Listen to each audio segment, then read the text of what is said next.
Tari sebagai bagian tubuh saya,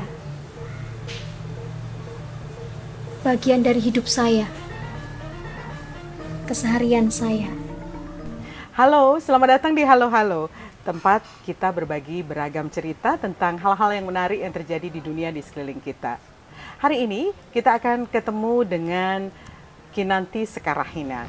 Halo, Halo, Sekar. Mbak Ayun. Sekar ini hebat sekali. Dia adalah seorang penari, koreografer, pengajar tari, ya kan, dan pemilik Sanggar Seni Kinanti Kinanti Sekar Sekar. ya. Dia ini adalah lulusan dari Institut Seni Indonesia yang sangat konsisten dan sangat semangat untuk terus menghidupkan budaya Jawa khususnya dan terus berkarya lewat tari-tariannya. Selama COVID ini kegiatannya apa, Sekar? Kebetulan memang waktu itu sempat kita berhenti, tapi di sela-sela Covid kami pernah membuat sebuah produksi film kecil, tari-tarian kecil. Jadi dengan Sanggar Seni Kinanti Sekar dan sedulur yang lain kami membuat kemasan pertunjukan dari lagu yang sudah ada, tapi kami isi pertunjukan-pertunjukan tari kecil kayak gitu. Ada di YouTube kami, Mbak. Oke, sip. Aku mesti nonton itu Iya. ya. Jadi kamu tidak berhenti berkarya nih selama COVID? Sempat berhenti pada waktu awal-awal, tapi saat kami mencoba untuk apa yang bisa kami isi, ya kami mencoba untuk membahagiakan diri lewat tari. Ya kemarin kami sempat jualan sembako. Jualan sembako? Iya, sempat jualan sembako. Ceritanya gimana Awal-awal, itu? pada waktu itu kan pasti banyak orang yang membutuhkannya gitu. Dan ya puji Tuhan, sambil jualan sambil juga kita juga pakai gitu loh, Mbak. Jadi nggak semata-mata itu benar-benar yang kami untung, kami nggak mengambil untung banyak gitu lah. Kalau jadi seniman lagi menghadapi kayak gitu tuh gimana? Survive wajib dan tidak boleh stres mungkin ya, Mbak, karena kan pasti kedepannya akan ada jalan dan ada jawaban gitu. Kalau boleh tahu, menjadi seniman ini kan begitu banyak tantangannya ya. Dulu ceritanya kok boleh jadi seniman itu gimana ceritanya? Banyak orang tua yang mereka kalau anaknya saya pengen jadi penari gitu, kira-kira mereka akan bilang mau makan dari mana? nanti Ya, kamu?" bener-bener Mbak, itu banyak mungkin ya kalau sekarang yang saya lihat, karena kebetulan sekali di Sanggar pun juga ada teman-teman yang menceritakan bahwa aku dulu nggak boleh menari sama orang tuaku gitu. Dan puji syukur saya dilahirkan dari kedua orang tua yang seniman, dan menurut saya mereka selalu support saya dari kecil gitu. Mereka tidak pernah mengarahkan saya untuk menjadi seorang seniman pada waktu itu, tapi secara nggak langsung mereka memberikan pandangan bahwa dunia seni itu menarik loh gitu. Kayak saya diajak ibu nonton pameran, saya diajak bapak untuk melihat pertunjukan teater pada waktu itu. Malah tari itu jarang sekali saya lihat karena kedua orang tua saya, bapak seniman pantomime, ibu pelukis. Malah ruang-ruang itu yang menjadi saya senang dengan seni gitu. Kayak bapak pantomime, terus ibu pelukis. Tiba-tiba saya melihat iklan, bukan iklan tapi menari gitu di TV, ada yang narian itu bagus. Bapak saya mau nari itu gitu, saya bilang. Ternyata saya nggak tahu tarian itu adalah balet. Bapak punya temen nih orang balet gitu, namanya Ibu Helvi, salah satu guru saya dari kecil gitu. Saya diajak sama beliau ke sana, terus saya balet, akhirnya saya memilih dunia balet pada waktu itu. Tapi apa yang bikin kamu jatuh cinta ke justru larinya ke bekso dan ke tari-tari klasik, bukan ke misalnya tari modern lah? Saya nggak tahu, saya jatuh cinta itu sejak saya TK. TK saya kebetulan dekat sekali dengan Pujo Kusuman. Pujo Kusuman itu salah satu ruang belajar menari tari tradisi. Pada waktu itu saya sering melihat nih, tungguin ibu jemput tuh saya ngeliatin gitu. Wah, cantik-cantik ya, kalau saya kayak gitu gimana gitu. Ternyata doa kecil saya itu terjabah sekarang gitu loh, Mbak Ayun. Kayak sekarang saya lebih enjoy dengan tarian tradisi. Saya kombinkan sebagai kreasi, saya bilang gitu. Jadi kayak bentuk-bentuk tradisi yang memang ada pakemnya, tapi saya kembangkan dan tidak melepaskan dari akarnya gitu. Kayak saya menarikan juga sama apa yang saya sampaikan, bahwa saya itu menari tradisi itu kayak orang keraton gitu, kayak penari putri keraton, bukan orang keraton, penari putri keraton. Saya sangat-sangat senang banget sekarang membuat karya yang memang basicnya itu adalah tradisi Jawa.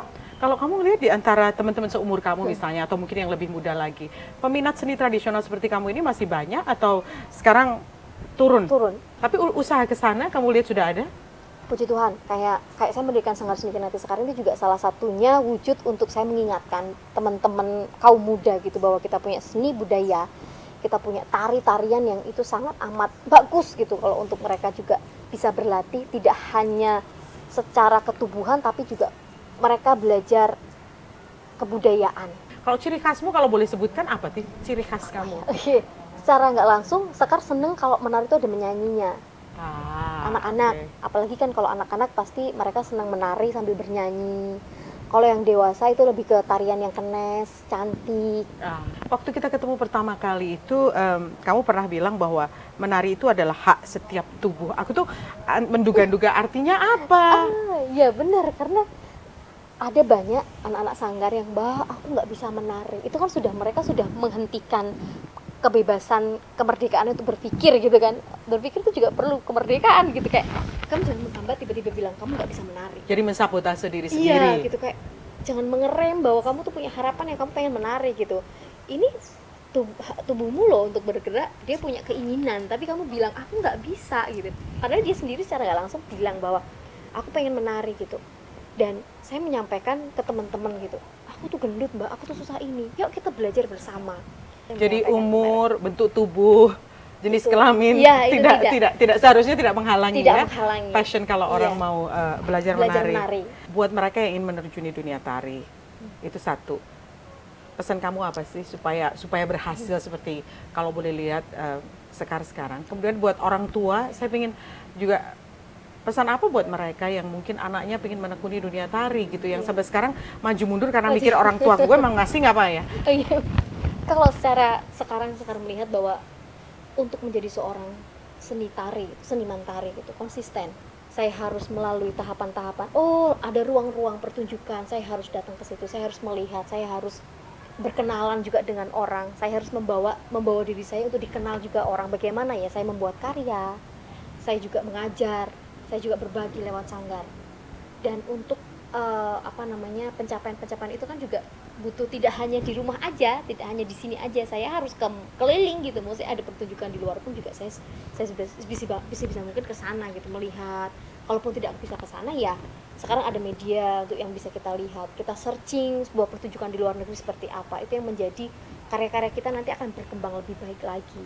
Jadi konsistensi, kegigihan, nggak berhenti Nggak berhenti belajar. Iya kan? Apapun itu bisa kita pelajari. Dan satu lagi, kayak semacam kita kerja kolaborasi itu juga ternyata perlu. Di saat-saat seperti ini kita kerja kolaborasi itu membuat peluang-peluang itu lebih ringan. Jadi saya nggak memikirkan sendiri, saya butuh teman-teman untuk musik nih, wah saya kerjasama dengan tim pemusik. Saya butuh untuk kostum, saya kerjasama dengan tim kostum, desainer, apa gitu. Jadi itu yang membuat ruang kerja kita semakin ringan. Kalau ada hal yang masih ingin kamu capai, itu apa di bidang yang kamu kerjakan sekarang? Mimpi besarmu apa? Apa pindah ke Jakarta jadi seniman yang dikenal di ibu kota begitu? Gimana? Sekar pengen punya sanggar seni kinanti Sekar. Ada pakem-pakem yang mereka bisa pelajarin di sini. Dan semacam padepokan. Terima kasih ya. Terima kasih banyak buat obrolannya. Teman-teman, itu tadi obrolan dengan Sekar. Menarik sekali kan? Bicara tentang seni bersama seorang anak muda yang sangat antusias dan juga bersemangat untuk terus mengembangkan seni budaya. Kita berterima kasih pada Sekar yang mau berbagi pada hari ini, dan kita akan ketemu lagi di kesempatan mendatang. Terima kasih. Dadah.